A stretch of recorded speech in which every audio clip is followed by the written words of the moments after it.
क्या योग सिर्फ बूढ़ों के लिए है?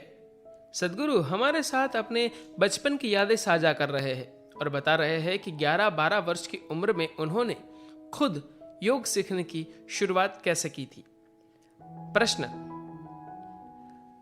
जब मैं अपने दोस्तों से योग या ध्यान की बात करता हूं तो वे कहते हैं, अरे नहीं, वह तो बूढ़े लोगों के लिए है, हमें इसकी जरूरत नहीं है। ध्यान और योग के बारे में ऐसी राय क्यों है कि यह बूढ़ों के लिए है, युवाओं के लिए नहीं? सदगुरु कहते हैं, हो सकता है कि उनकी भेंट उसी तरह के लोगों से हुई हो। उन्होंने कैलेंडर में छपे योगी ही देखे होंगे।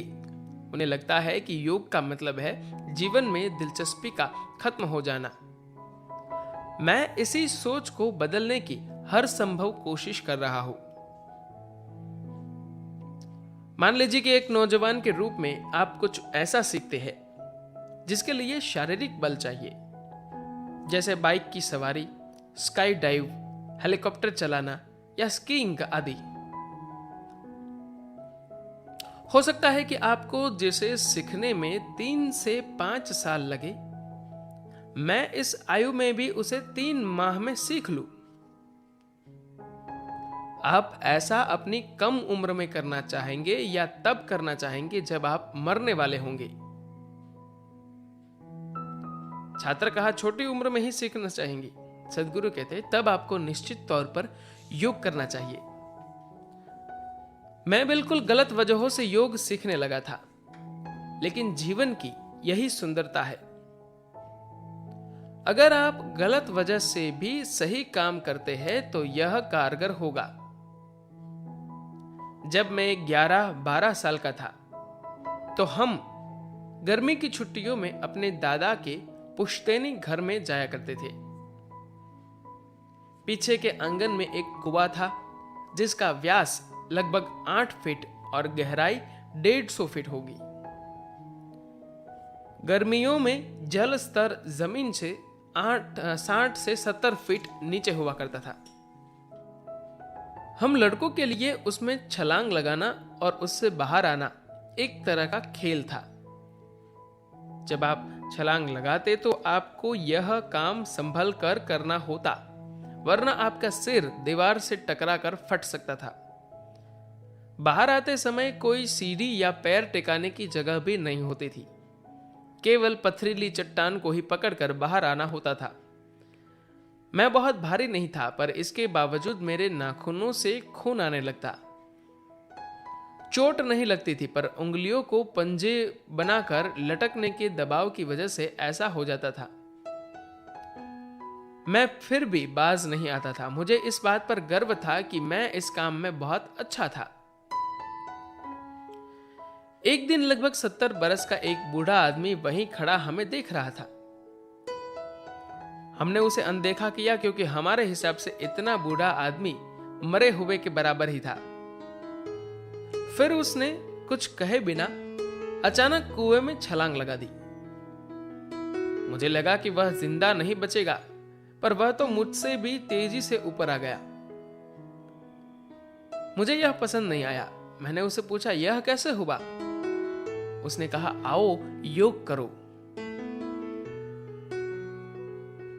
मैं किसी पिल्ले की तरह उसके पीछे पीछे चल दिया, क्योंकि मेरे हिसाब से तो वह कोई सुपरमैन था, पर ऐसे काम कर सकता था जो युवक भी नहीं कर पाते थे। इस तरह मैंने तो गलत वजहों से योग शुरू किया, लेकिन इससे कोई फर्क नहीं पड़ता कि आपने शुरू कैसे किया। अगर आप सही काम कर रहे हैं तो यह कारगर होगा।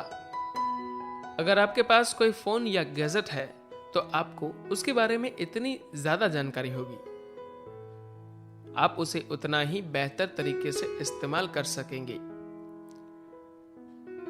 इंजीनियरिंग यही तो है, हर चीज के बारे में और ज्यादा जानना ताकि आप इसका और बेहतर इस्तेमाल कर सके।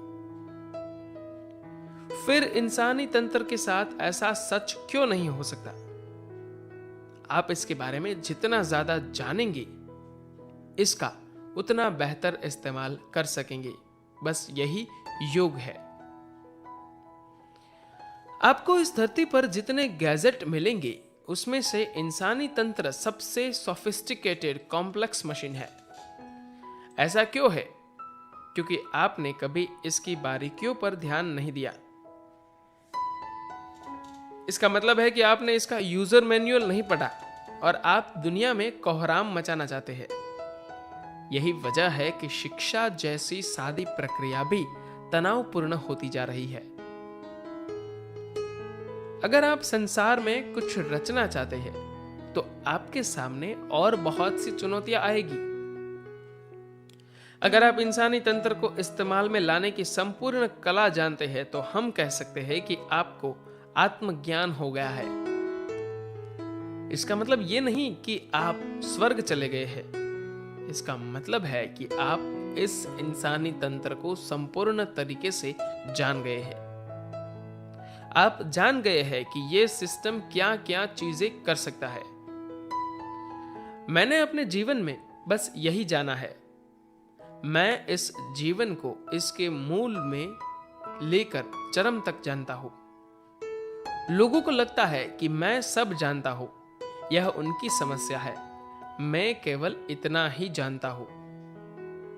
संपादक की ओर से कम एक व्यक्ति को योग नमस्कार सिखाने के संकल्प के साथ आप भी योग वीर बने।